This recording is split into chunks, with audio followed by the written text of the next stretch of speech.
Thinking Fast and Slow by Daniel Kahneman. Blood streaked down the 15-feet wall, a pure, red and unending flow, while a sinister voice whispered in the background, "You'll never get away. You'll never get away. You'll never get away." On and on like a broken record. I've seen countless horror movies and my reactions were always similar. When the movie ends and life must go on, then my troubles will start. "John, please come with me to the bathroom," I desperately begged my brother. He refused. I stood my ground, the burning urine threatening to burst my bladder, yet for the life of me I couldn't go relieve myself. "John!" By now the tears were dropping and the dam below was starting to leak. "Come off it!" he snapped. "I've told you that it's not real. It's just a movie." Poor me. It took a lot of convincing for my twisted pre-adolescent mind to separate facts from fiction. Looking back now, I laugh and said, silly me. But the thing is, even as adults, how often do we separate logical thinking from emotional reaction? Most times, we go the emotional route by default. And this is the first major lesson of the book, Thinking Fast and Slow. Despite being wired for both emotional and logical reasoning, we think more emotional than logical. How did you react when one lousy weather ruined your day? I mean, you had a grand plan for the day, beach time with Bay, and all of a sudden this? Let's just say the clouds selected that day to shed a major part of your watery burden. I'm sure nothing could be worse than that. In that shoe, I'll go to bed, off to dreamland. I mean, the day is messed up already. What else is there to do? How about on a Monday morning, after being commended by the boss at the sales meeting? You'll feel like you can fly, right? Bring it on! The sales superhero can handle anything. In both situations, it's not exactly what you did that set your attitude for the day. It was what you heard or experienced.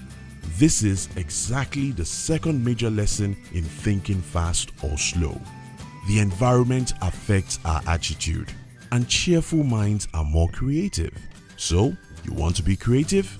Be cheerful. Every good thing has its own bad side, right? There is no place I could think of that this is true than the world of social media. Endless distraction and tons of fake news. I mean, who doesn't know that you cannot inject bananas with infected blood and then start selling them in the retail shops? You basically received this same information from 16 buddies and saw it on 10 groups. After receiving this broadcasted message from your friend whose opinion you value and your former boss who you respected so much, you start to think that maybe, just maybe, there's an iota of sense in the message. The truth is that the content of the message has not changed since the first time you saw it and discarded it as fake, and now you've started to consider its possibility. So what changed? Exposure. You see, the more we see of something, the more normal it seems, until situations that were hitherto unthinkable is now accepted as normal. Why? It's simply because we've seen it so many times, our minds simply accept it as a regular thing. Just look at the dressing of beauty pageant contestants over the last 70 years. Silly me, right? Silly me. But this is the third major lesson in thinking fast and slow. Constant exposure of your message influences your audience. Have you ever been reluctant to show your exam scores to your parents? Or you actually shred the offensive report before getting home from school? I knew a boy who did that back in the days. I said boy, remember? So it's not me, huh? But why? Why are numbers so important that students that come first in their class are deemed smarter than their peers? Why? When over and over, it has been shown that examination scores does not necessarily translate to an emotional smart person or equal success in life. I believe that if exam scores equal success, then the A students should be ruling the world, while the F students are condemned to cleaning toilets. But things don't always turn out that way. Time and again, we see the lower students building business empires while the top students work there as engineers and researchers. It's a funny world, right? No, this is not to tell off anyone. It's a matter of each person operating in their area of strength. This is just to show that sometimes great figures does not translate to better ending. And this is the fourth major point of the book, Thinking Fast and Slow. Get the facts behind the stats. I learned the truth about events reporting the hard way. You see, I belonged to a group whereby a member shared news of events or tips that he went on. Such exercises are fun as we explore the opportunities and excitement of such trip through the report of a friend. Well, this particular time, I had taken a trip to the capital city of my country.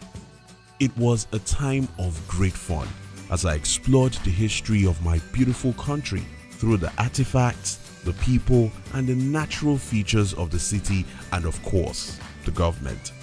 Well, I came back home and had to gist my pals about my trip.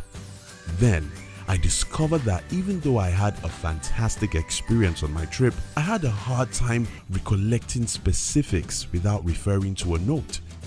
Once again, the good old pen and paper saved the day.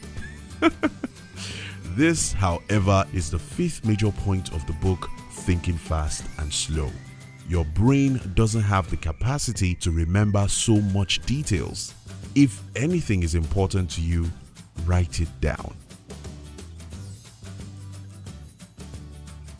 Now, let's discuss. What lessons do you think I missed in this book? What points would you like to add? Which other good books would you like our team to summarize next? We love to receive your comments.